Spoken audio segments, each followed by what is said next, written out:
नमस्कार, देशोन्नती संपादकीय मध्ये मी ऐश्वर्या शिंदे आपलं स्वागत करते। आज गांधी परिवार काँग्रेसचा आधारस्तंभ आहे, तसा तो कालही होता आणि कदाचित पुढेही असेल। परंतु याच गांधी परिवाराची एक शाखा भाजपमध्येही आहे। इंदिरा गांधींचे द्वितीय पुत्र संजय गांधी यांची पत्नी मेनका गांधी आणि त्यांचे पुत्र वरुण गांधी दीर्घ काळापासून भाजपात आहेत। भाजपकडून त्यांना पुरेशी संधी देखील मिळत आली आहे। मेनका गांधींनी केंद्रात मंत्रीपदही भूषवले आहे। वरुण गांधी देखील खासदार राहिले आहेत। यावेळी मात्र भाजप नेतृत्वाने वरुण गांधींना लोकसभेसाठी संधी दिली नाही।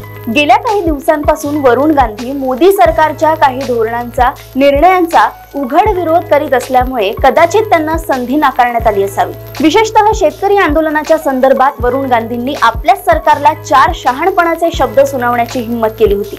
अर्थात वरुण गांधींना लोकसभेची उमेदवारी द्यायचीच नाही असेही काही भाजप नेतृत्वाने ठरवले नव्हते।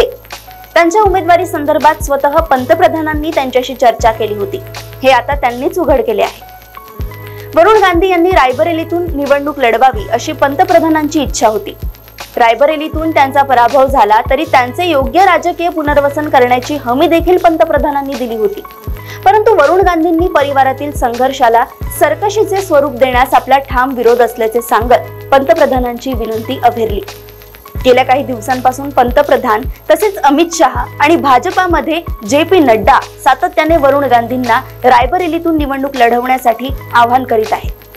रायबरेलीतून यावेळी काँग्रेसकडून प्रियंका गांधी निवडणुकीच्या मैदानात उतरण्याची शक्यता वर्तवली जात आहे। प्रियंका गांधींच्या विरोधात वरुण गांधी हे सक्षम उमेदवार ठरतील असे भाजपच्या सर्वेक्षणातून समोर आल्यानंतर भाजपच्या ज्येष्ठ नेत्यांनी वरुण गांधींना साकडे घालण्यास सुरुवात केली।